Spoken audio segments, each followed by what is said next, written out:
It's been a while since I made a video about embarrassing bodily functions and talked about them in a removed scientific way, so I thought it was time to get back on that.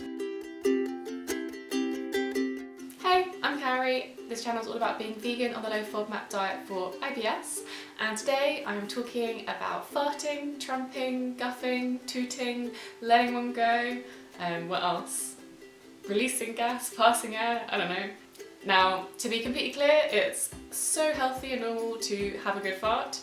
Everyone does it, the Queen, Madonna, why Madonna? Like, literally everyone farts all the time unless something is seriously wrong. So, that's all fine and dandy, but if it's really smelly, it's obviously embarrassing. And besides farting and then moving to the other side of the room and pretending it's not you, it might be useful to have some ideas of things you can do to reduce the smell.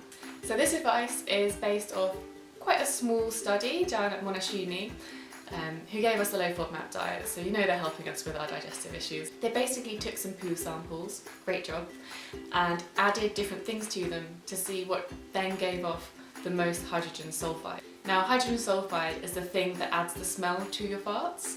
It's not the hydrogen, it's not the methane, not the carbon dioxide. Those things don't have a smell. It's the hydrogen sulfide we want to reduce. So what's happening when you produce smelly farts?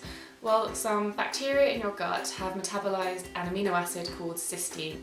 If you look at the chemical structure here, you'll see it has this SH group, that's the sulfide element in there, and that's what ponds.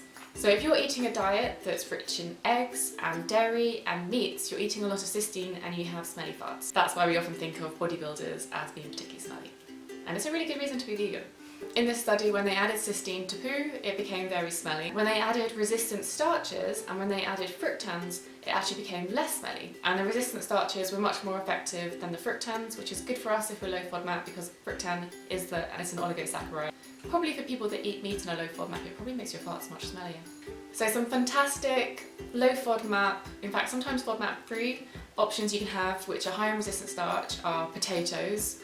Everyone knows I love potatoes. They sit so well with me, and if you cook them and let them cool, they become really high in resistant starch. So they're very cheap, they're delicious, I love them, FODMAP free.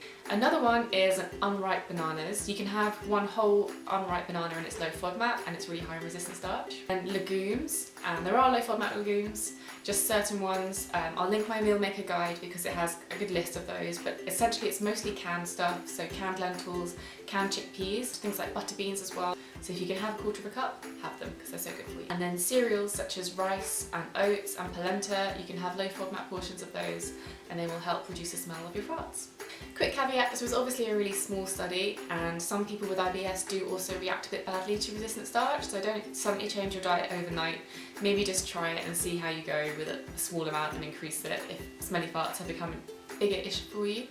It's obviously, no one wants smelly farts, but it's great to be farting, so have fun and toot away. See you in a couple of weeks. Now if anyone wants to have a little bit of silly fun in the comments, write below where is the most embarrassing place you've ever done a bad fart because it's funny. I think for me it was probably a private one-to-one yoga lesson that I was teaching because you really can't pretend it was them. No, you can't.